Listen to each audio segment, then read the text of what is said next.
আজ 19শে নভেম্বর মঙ্গলবার 2024। দেখে নিচ্ছি আজকের আবহাওয়ার খবর কী আছে। ঘূর্ণিঝড়ের আপডেট পরিবর্তন হয়েছে কিনা, দিক পরিবর্তন হওয়ার সম্ভাবনা আছে কিনা, দক্ষিণবঙ্গে ঠান্ডা বা তাপমাত্রা কেমন থাকবে, এছাড়া ঘন কুয়াশা বা নিম্নচাপ প্রবেশ করার কোনো সম্ভাবনা আছে কিনা এই ঘূর্ণিঝড়ের কারণে। আমরা প্রথমে যদি ঘূর্ণিঝড়ের আপডেট দেখে নিই, তাহলে আগামী 24 তারিখের মধ্যে একই রকমভাবে ঘূর্ণিঝড় তৈরি হবে বঙ্গোপসাগরের দক্ষিণের সাইড নিয়ে। তা থেকে দেখতে পাচ্ছি 24 তারিখ থেকে 25 তারিখের মধ্যে ভারী থেকে অতি ভারী নিম্নচাপ বা লঘুচাপ নিয়ে ঘূর্ণিঝড় এগিয়ে আসবে তামিলনাড়ু এবং অন্ধ্রপ্রদেশের দিকেই। 24 তারিখের মধ্যে গেলে এই ঘূর্ণিঝড় ল্যান্ডফল করবে অন্ধ্রপ্রদেশ এবং তামিলনাড়ুর সাইড নিয়ে, তবে বেশিরভাগ তামিলনাড়ুর মধ্যেই ল্যান্ডফল করার সম্ভাবনা 26 তারিখের মধ্যে। তো এখনও পর্যন্ত ঘূর্ণিঝড়ের আপডেট কোনো রকমভাবে পরিবর্তন হতে আমরা দেখতে পাচ্ছি না। একই রকম আপডেট আছে 26 তারিখ থেকে 27 তারিখের মধ্যে তামিলনাড়ু এবং অন্ধ্রপ্রদেশের দিকে এই ঘূর্ণিঝড়ের কারণে নিম্নচাপ বা লঘুচাপ থাকবে। তো এখনও পর্যন্ত কোনো রকমভাবে পরিবর্তন হয়নি, তো প্রত্যেক দিন আপডেট নিয়ে আসবো।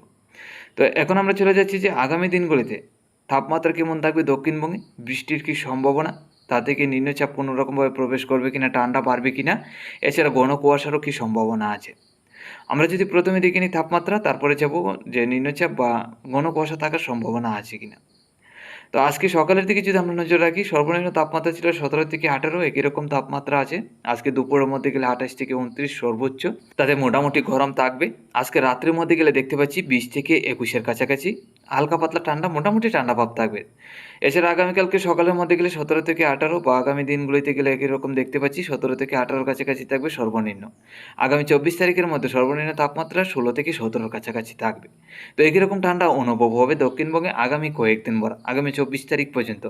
তো এখন দেখে নিচ্ছি যে মাঝে মধ্যে নিম্নচাপ কোনো রকমভাবে প্রবেশ করার সম্ভাবনা আছে কিনা, মেঘলাভাব মাঝে মধ্যে থাকবে কিনা।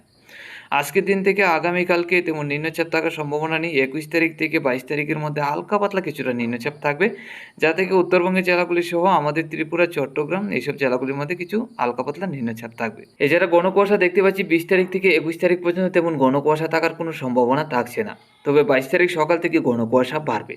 তাতে আসামের শিলচর, আমাদের ত্রিপুরা, চট্টগ্রামের দিকে ঘন কুয়াশা আসতে থাকবে। তাতে 22 তারিখ থেকে ঘন কুয়াশা প্রবেশ করবে আবারও দক্ষিণবঙ্গের জেলায় জেলায়। তাতে আমাদের ত্রিপুরা, চট্টগ্রাম, আসামের শিলচরের একাধিক জেলায় ঘন কুয়াশা থাকার সম্ভাবনা আমরা দেখতে পাচ্ছি 22 তারিখ থেকে। তো 22 তারিখ থেকে আবারও ঘন কুয়াশা আসতে যাচ্ছে দক্ষিণবঙ্গের একাধিক জেলায়।